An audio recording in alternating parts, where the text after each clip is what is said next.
Merong isang pulubi at naghahanap siya ng kanyang makakain sa basurahan. At sa kanyang mga nakapaligid, merong mga kapwa niya na tinatawanan siya, wala siyang pagkain.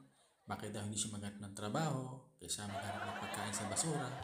Halos lahat pinagtatawanan siya. Kaya ang sabi niya, kailangan makagawa ako ng paraan.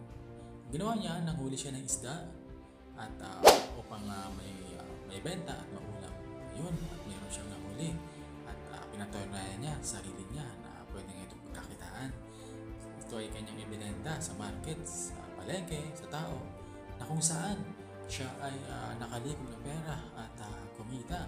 Ito yung kanyang benta sa isda at sa pamamagitan ng dati ay siya ay nagbabasura. Ngayon meron siyang pera dahil nagtiyaga, nagsikap. At yan, at heto na siya ngayon. Mula sa basurahan, kumita na siya.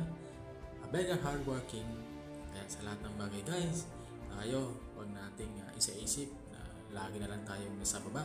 Dapat magsikap tayo para kung ano man yung nais natin sarili ay mapagtagumpayan. Yun, ito ay isang motivation na lamang para sa lahat, sharing, at sana huwag nating i-down yung sarili natin.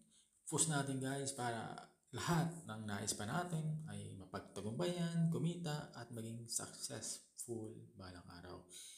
Ito lamang guys ang munting kwento sa tinaguriang A Beggar to Make Hard Working. So that's it. Don't forget to subscribe our video guys and don't forget to like and comment. Thank you so much and happy weekend.